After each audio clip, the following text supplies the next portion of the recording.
Phone call తో మీ బంగారాన్ని విడిపించి ప్రెజెంట్ మార్కెట్ రేట్ కే కొని బ్యాలెన్స్ అమౌంట్ ని క్యాష్ గా లేకపోతే సమానమైన బంగారాన్ని మీకిస్తుంది అక్షయ గోల్డ్ హబ్. 77వ గణతంత్ర వేడుకలకు భారతావని ముస్తాబైంది. దేశ రాజధాని ఢిల్లీలో జరిగే వేడుకలకు ఈసారి ముఖ్య అతిథులుగా ఐరోపా మండలి అధ్యక్షుడు యాంటోనియో కోస్టా, ఐరోపా కమిషన్ అధ్యక్షురాలు ఉర్సులా వాన్ డెర్ లేయన్ హాజరు కానున్నారు. రిపబ్లిక్ డే పరేడ్లో ఈసారి 30 శకటాలను ప్రదర్శించనున్నారు. దేశ రక్షణ సామర్థ్యాన్ని చాటి చెప్పే విధంగా జరిగే కవాతు, ఆయుధ ప్రదర్శన, వైమానిక విన్యాసాలు ఆకట్టుకోనున్నాయి. గతంలో ఎన్నడూ లేని విధంగా పోలీసులు ఏఐ స్మార్ట్ కళ్లజోళ్లతో గస్తీ కాయనున్నారు.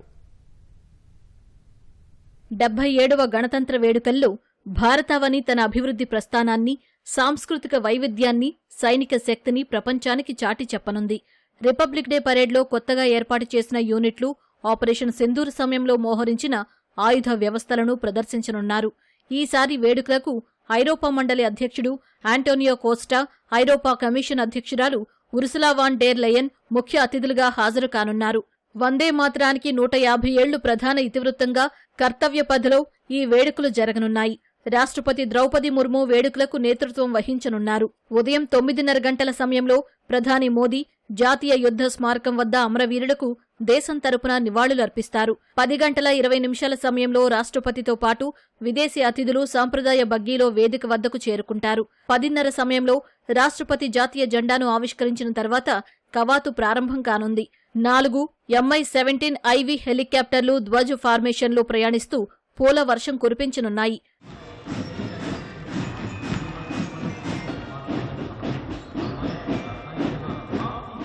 గణతంత్ర పరేడ్లో భాగంగా ముందుగా భిన్నత్వంలో ఏకత్వాన్ని సూచిస్తూ సుమారు 100 మంది కళాకారులు సంగీత వాయిద్యాలతో అద్భుత ప్రదర్శన చేయనున్నారు.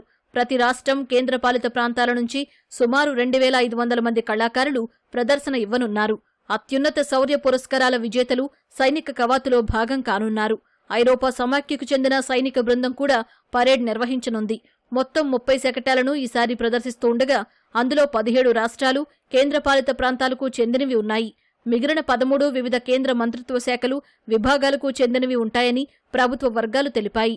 ఆపరేషన్ సింధూర్ ఆయుధ వ్యవస్థల ప్రతిరూపాలను ప్రదర్శించే త్రిదళాల శకటం ప్రత్యేక ఆకర్షణగా నిలవనుంది. బ్రిటిష్ కాలం నాటి శిక్షా స్మృతి, క్రిమినల్ ప్రొసీజర్ కోడ్ స్థానంలో కేంద్రం తీసుకొచ్చిన కొత్త క్రిమినల్ చట్టాలను కేంద్ర హోంశాఖ తన శకటంలో ప్రదర్శించనుంది.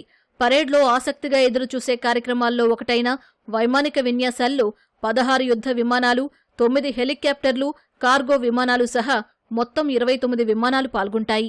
Raphael, Sukhoi 30 MKI, MiG-29, Jaguar విమానాలు, నేవీకి చెందిన P-8 విమానాలు ఇందులో పాల్గొంటాయి. ఈ విన్యాసాల్లో అర్జన్, వజ్రాంగ్, వరుణ, విజయ్ వంటి ఫార్మేషన్లను దళాలు చేపట్టనున్నాయి.